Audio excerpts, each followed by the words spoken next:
Bonjour à tous, pendant un an je vais vous présenter un film par jour, soit 366 films dans l'année. Aujourd'hui on est au 109e film, Chérie j'ai rétréci les gosses.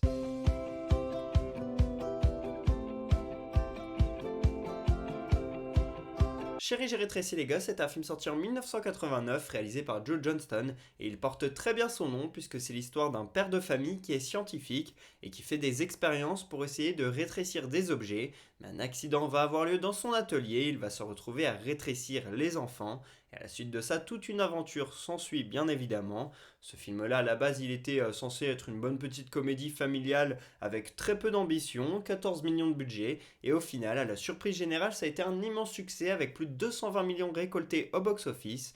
Donc les producteurs pas bêtes se sont dit qu'ils allaient créer une franchise. Le 2 est plutôt cool, par contre le 3 je l'ai trouvé pas terrible. Il y a aussi eu une série télé qui a été suivie de ça.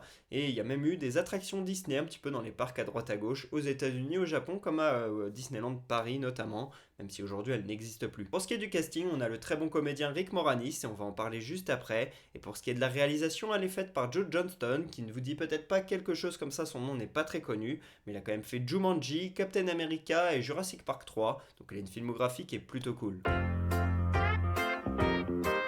Si je vous parle de ce film aujourd'hui, c'est parce que l'on fête les 71 ans de Rick Moranis, l'acteur principal de ce film. Il est bien sûr connu pour des rôles de comédie dans les années 80, notamment Ghostbusters, que l'on appelle en France SOS Fantôme, ou encore La folle histoire sur l'espace, qui est aussi une très bonne comédie. Et puis avec ce rôle-là, dans Chérie j'ai rétréci les gosses, il a fait pas mal de petites comédies comme ça qui fonctionnaient bien, mais malheureusement en 1991, sa femme est décédée d'un cancer, laissant deux enfants derrière elle, et donc Rick Moranis il a décidé d'arrêter sa carrière dans les années 90. Il n'a plus fait grand chose, et puis depuis 20 ans, 20-25 ans, il ne fait plus rien du tout, à part quelques petites apparitions, voilà, par-ci par-là, mais globalement, il n'a plus fait grand chose, et c'est tout simplement pour s'occuper de ses enfants. Donc c'est un choix qui est très noble, mais malheureusement pour le cinéma, eh bien, on n'a plus de Rick Moranis à partir des années 90, et c'est pour ça qu'on l'associe toujours qu'à 2-3 petits rôles de comédie où il est excellent, mais bon, on n'en aura pas vu plus. Ce film, je l'ai vu plusieurs fois et je me rappelle que la dernière fois, c'était il y a 2 ans environ. Mon petit frère, qui est le plus petit de mes petits frères, eh bien, il ne se souvenait plus de ce film. En tout cas, il ne savait pas s'il l'avait vu, ça ne lui disait rien. Donc on s'est dit, on va quand même le regarder, c'est super cool. C'est un bon film à voir en famille. Et je crois que les 3-4 fois que je l'ai vu, à chaque fois, c'était en famille parce que c'est le meilleur moment pour le regarder. Alors voilà, un soir, vous savez pas quoi vous mettre, une bonne comédie qui fait l'affaire. Bah, vous mettez Chérie, j'ai rétréci les gosses, ça marche totalement.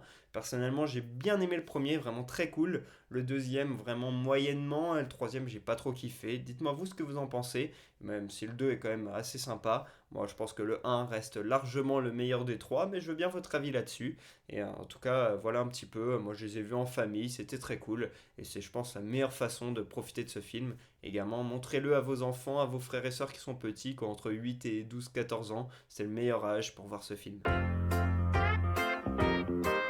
Je mets un 16 sur 20 à ce film. Si je ne mets pas plus, c'est parce qu'on n'est pas non plus alpagué totalement par cette histoire, en tout cas à titre perso, moins qu'un Ghostbuster, que les Goonies, que Big, que Beethoven par exemple. Pour moi, c'est un tout petit peu moins bien que tout cela, du coup je mets 16 parce que j'ai passé un très bon moment, j'ai bien rigolé à certaines blagues. Il y a un côté aventure qui est très cool, on se met à la place des enfants aussi quand on est jeune, on peut se mettre à la place du papa quand on est adulte, même si bon, c'est un papa assez particulier, je pense que tous les papas du monde ne sont pas comme lui à faire des expériences scientifiques.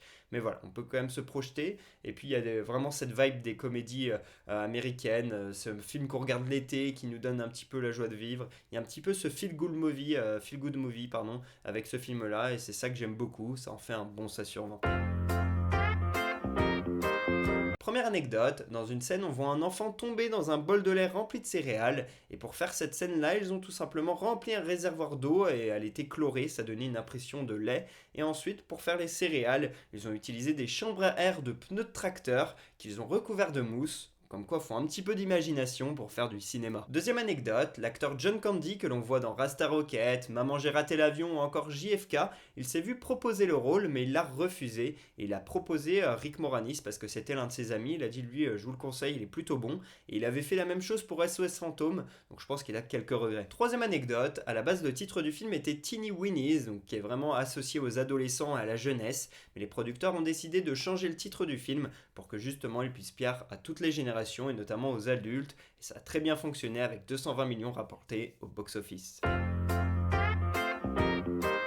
Voilà pour ce 109e épisode d'Un jour un film, j'espère que je vous aurai donné envie de regarder Chérie, j'ai rétréci les gosses. Pour ma part, je vous dis à demain pour parler du 110e film de l'année, et pour que vous sachiez de quel film on va parler, un petit indice, Canyon. Dites-moi en commentaire si vous savez de quel film on va parler, à demain.